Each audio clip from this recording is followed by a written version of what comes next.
Japoning possible. Now, 52-year-old female has come with complaints of dysphagia and swelling of the neck for past 7 to 8 years, along with dyspnea for past 3 days, and she is so breathless that she is unable to take the recumbent position. First of all, we will examine heart examination. We have got 4 parts within it. First of all is the inspection. So there is basically 2 methods of inspection. First is standard method and second is the Pigloss method. In the standard method, we will examine the patient from front, and in the Pigloss method, if the patient neck is short or the patient is obese, then we have to tell the patient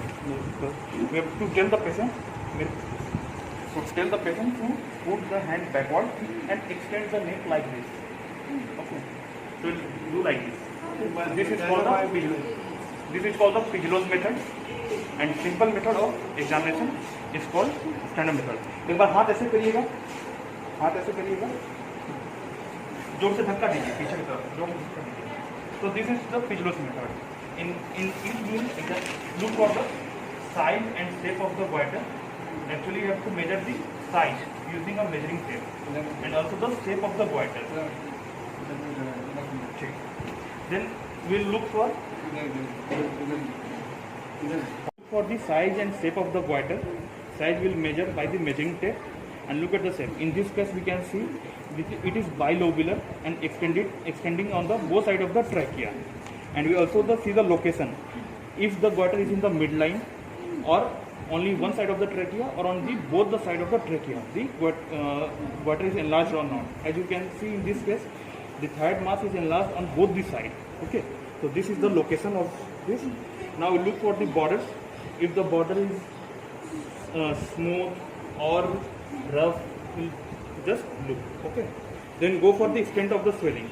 Extent of the swelling we'll look for if it is going beyond laterally to the sternocleidomastoid for the lateral border, and for the retrosternal extension we'll look for the tracheal ring if it is visible or not.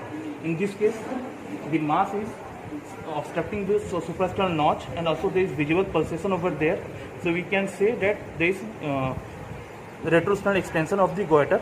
Also you can see, एक बार sir उधर करिएगा, the mass has moved laterally to the sternocleidomastoid. So the lateral border is also located laterally and going beyond the sternocleidomastoid. So this was for the extent of the swelling. Now I look for the surface of the swelling. As you can see, the surface is smooth. There is no multinodular like in different or multinodules being seen, and there is no boscillation. Only both the lobes of the thyroid gland are enlarged. Then we look for skin over the swelling.